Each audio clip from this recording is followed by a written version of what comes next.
From policy to people, this is the Nuclear Table, your front row seat to nuclear diplomacy. Hi, I'm Fleming Zhou, and welcome to our very first episode. Today we are starting where many of the world's nuclear security lessons converge. Ukraine, the Budapest Memorandum, and the question of what security guarantees really mean. My guest today is Dr. Mariana Budjeryn, a leading voice on nuclear nonproliferation and post-Soviet security. She's a senior researcher with the Center for Nuclear Security Policy at MIT's Security Studies program. Welcome to the Nuclear Table. Hi, Ian, and thank you so much for inviting me to your first podcast. So, to start us off, can you take us back to the Budapest Memorandum? What was promised to Ukraine in 1994 and why did it matter so much at the time? Right, so the Budapest Memorandum really has become this famous, or rather infamous, certainly in Ukraine, infamous document that is blamed for many things that I believe it was not designed to accomplish. I'll start by saying the full name of this document is the Memorandum of Understanding on the security assurances to Ukraine in connection with its accession to the Treaty on the Nonproliferation of Nuclear Weapons. It was part of a broader nuclear deal reached in negotiations between Ukraine, the United States, and Russia as part of convincing Ukraine or settling the issue of nuclear weapons left in Ukraine by the collapsed Soviet Union. And the Budapest Memorandum addressed the particular concern of Ukraine that in relinquishing this strategically important asset, the nuclear weapons, it needs some sort of compensation in security terms, right? It needs security guarantees, and that's what Ukraine wanted at the time, from the nuclear states. The negotiations started in June 1992, so the Budapest Memorandum was not something that was just signed on the fly. It was a product of a rather protracted negotiations. Most of the time, these negotiations were bilateral between Ukraine and the United States, and that tells us something. It was really the United States security guarantee that Ukraine was seeking against a perceived security threat from Russia.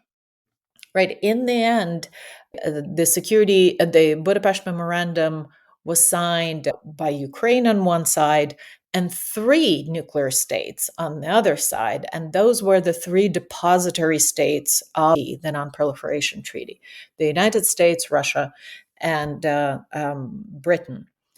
So the product of these negotiations was less that Ukraine wanted, but certainly more than, for instance, Russia was willing to pledge at the time. It was a certain achievement for Ukraine because the alternative could have been getting more, right? But it could certainly have been getting nothing at all, right? We wouldn't even be talking about anything called the Budapest Memorandum today. Ukraine found itself face to face across the negotiating table with two very powerful states that had a lot of leverage. And Ukraine was a new country then, right? Lacking basically any tools or means of leverage in such negotiations. And the Budapest Memorandum, as it was agreed, as it was signed in the end, contained essentially reaffirmation of existing security commitments that exist between states and recorded in other multilateral instruments, such as the UN Charter, such as the 1975 Helsinki Final Act of the Organization on the Security and Cooperation in Europe, OSCE, but also the so-called negative and positive nuclear security assurances. And those are pledged in a sort of unilateral way, but recorded within the UN system, of course, by all nuclear weapon states under the NPT, to all non-nuclear weapon states under the NPT. These nuclear states would not threaten or use nuclear weapons against these non-nuclear weapon states. And should the issues arise with such threats or use, they would bring the issue to the UN Security Council. So that's kind of the positive nuclear security assurances. And all of this together made up a rather succinct document. It's a page and a half, right? And the only new thing that was featured in this document was a provision for the parties to consult should the issues with this memorandum arise. And so, it was signed on December the 5th, 1994, in this four-party format. And essentially, after its signature, it has been largely forgotten for 20 years until such issues as the memorandum was hoping to prevent, but had no essentially mechanisms for preventing. Such issues arose in March 2014 when Russia annexed part of Ukraine's territory in Crimea. I think that's such an important point you raise about security assurances. Nearly 3 decades later, Russia's invasion of Ukraine has really reshaped how we understand what those assurances mean in practice. How do you think the war has changed the way policymakers view the value or perhaps the limits of security guarantees? Also, could you just elaborate further on the difference between security assurances and guarantees?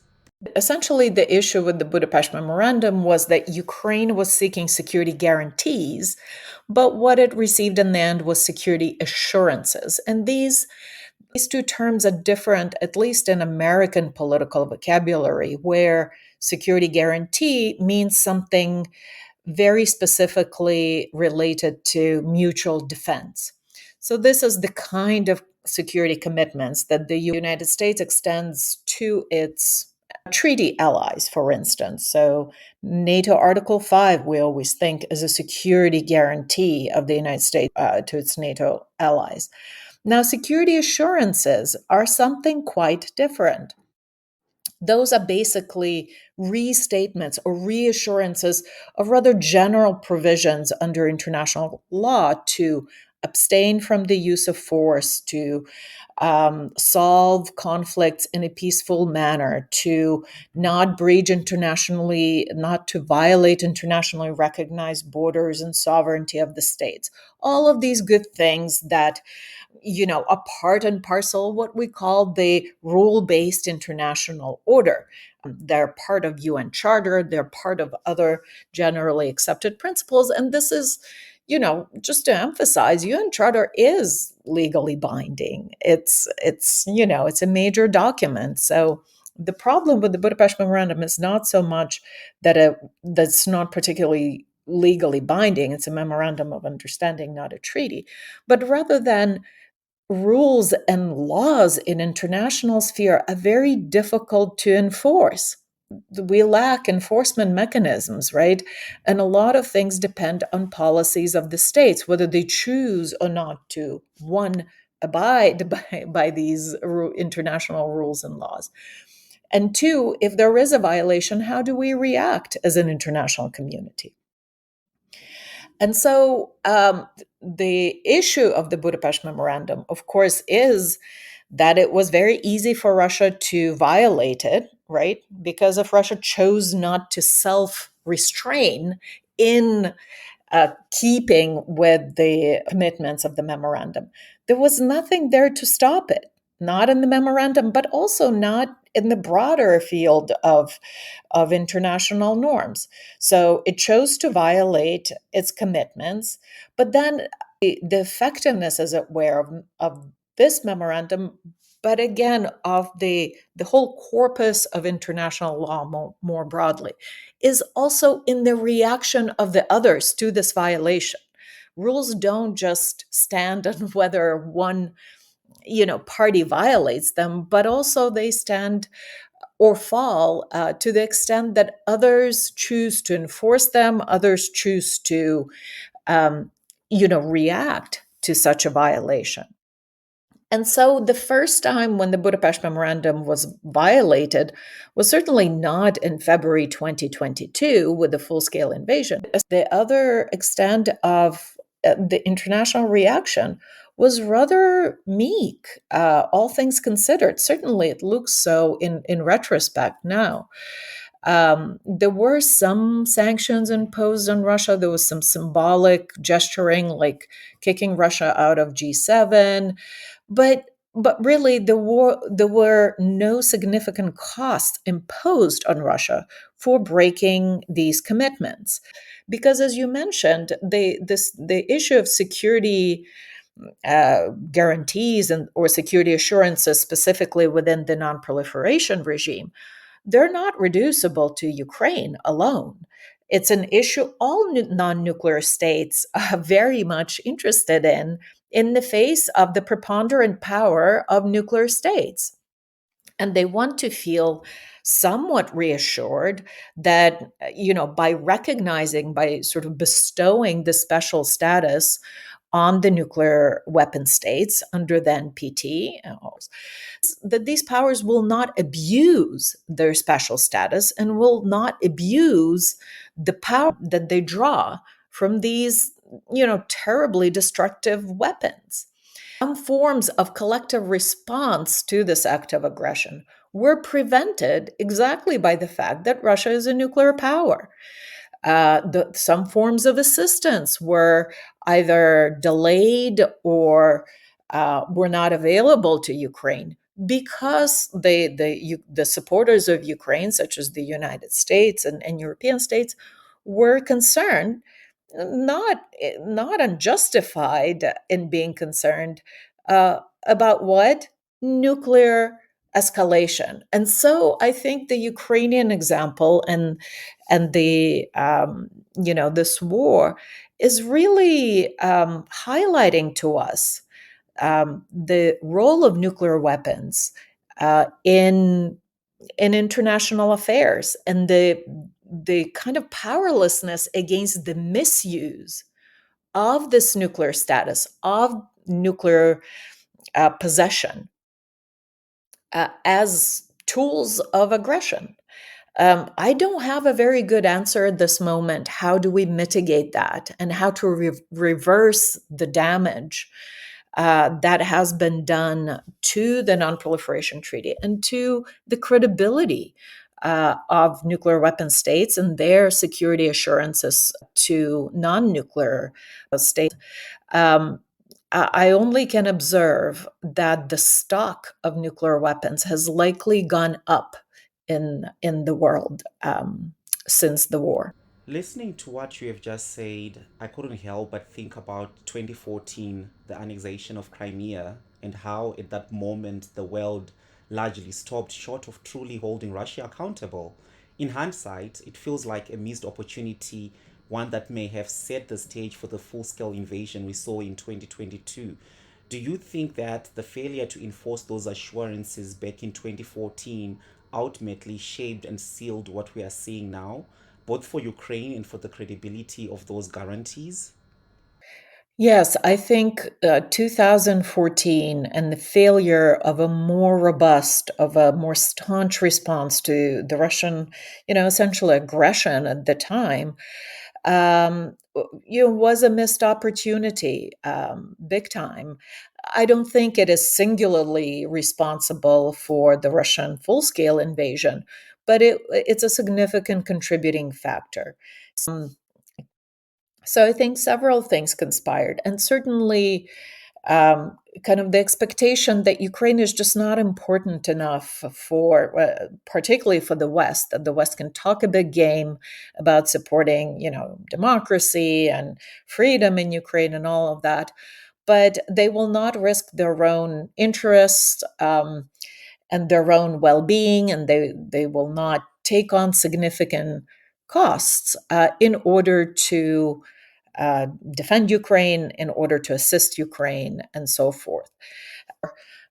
But Certainly these acts of aggression in Russia's neighborhood have gone largely, I don't want to say unpunished, but largely unsanctioned. Germany went on to sign a multi-billion project of Nord Stream 2 in 2015 or 16. Again, buying billions of dollars of Russian energy resources for Europe and getting even more dependent on Russian energy supplies. To return to our nuclear topic, Russian aggression does have implications for the broader nonproliferation agreement regime and the treaty itself that is already under a lot of stress. You're already leading me to my next question on the lessons. When you look at Ukraine's experience, what lessons, especially when thinking about deterrence, disarmament, or the trust needed for arms control to work, what could policymakers learn from the Ukrainian experience?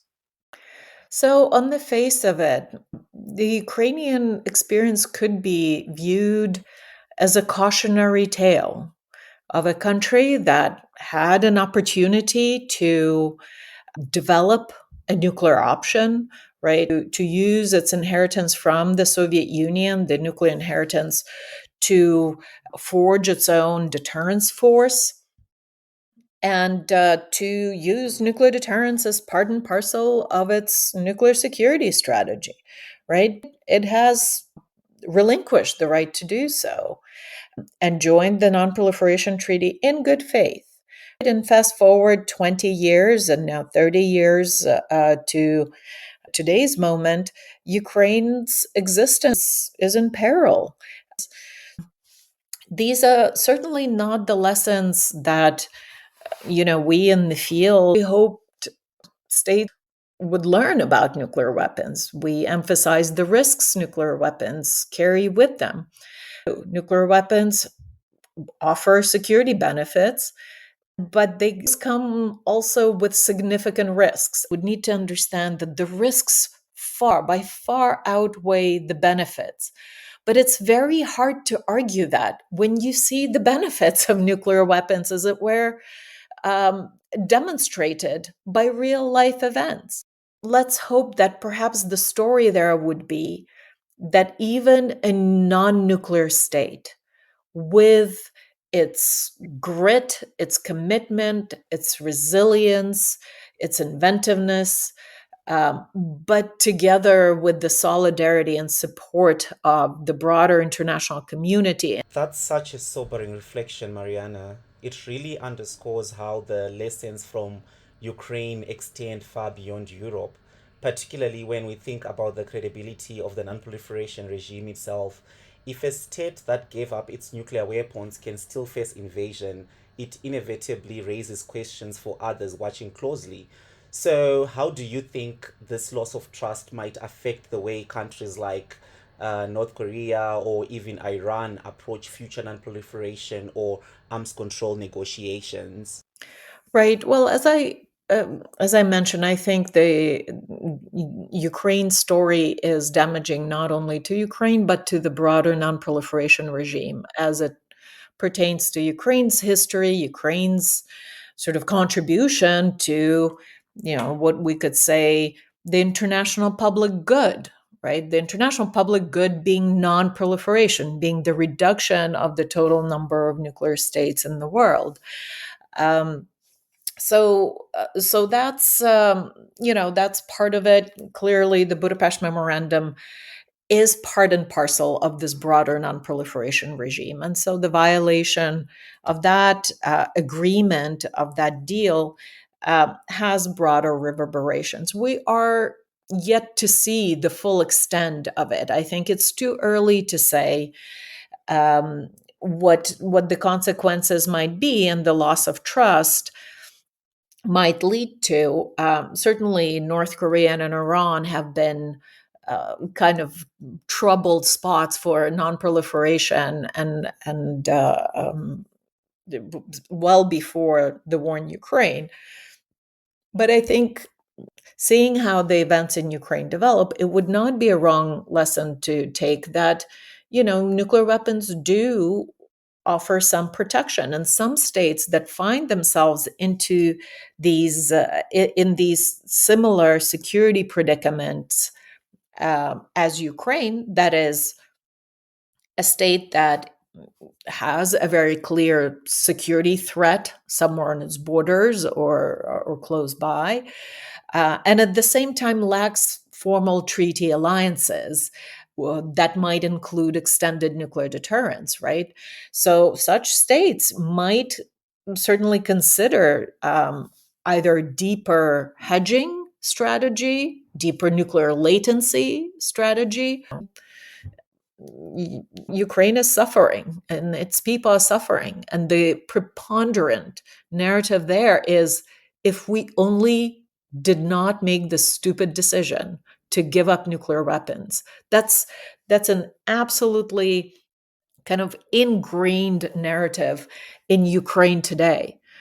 It would be very difficult to prevent other leaders in other nations and other states from thinking similarly, looking at the Ukrainian example. So, again, this is about Ukrainian survival and security, but it's also about so much more beyond that. It's about the value of nuclear weapons as tools of international politics. What keeps you hopeful about the future of nuclear diplomacy? And if you could offer one piece of advice to the next generation of nuclear policy experts working in this space, what would it be? Oh, those are two very good questions. So, first one, what makes me hopeful? Reading history makes me hopeful because you realize that these times of tensions, and even the worst of times, such as wars, they do end sooner or later. And there will be again a time where we can make progress in reducing the number of nuclear weapons or the number of nuclear states in the world. A piece of advice to people who work on nuclear policy is very practical on my end. I think they should go, hope, preferably early on in their career, they should find a way to go and visit Hiroshima. I first visited Hiroshima for the first time just a month ago in September this year. And it was a transformative experience for me because sitting around our wonderful offices and tables and reading all these books, it helps, it educates us. We come up with brilliant things. But we need to see for ourselves with our eyes and to literally touch places that have been touched by a nuclear bomb, um, to understand what exactly we're talking about. People say, oh, it was surreal to see it. Well, this is exactly the opposite. I felt it was very, very real suddenly. Talking about nuclear weapons in abstract is surreal, but being there, standing in front of the hypocenter and looking up in the air and thinking 600 meters above this point, a first nuclear weapon went off and 90,000 people were dead within a minute or two, and another 30,000 followed in a few months from just one very, very small, by today's measure, nuclear weapon. That puts things into a very, very high resolution as to exactly what we're talking about. So I know Hiroshima is far from many places on Earth, but I think it should be a must visit site before you think you can opine or talk about anything pertaining to nuclear weapons. Thank you for giving me the next idea of where I should go next. I've never been to Hiroshima, but that's now definitely on my list of things to do. Oh, that's also a beautiful note to end on. Mariana, thank you for helping me launch the nuclear table and for sharing your insights on the Budapest story and its lessons for today's world.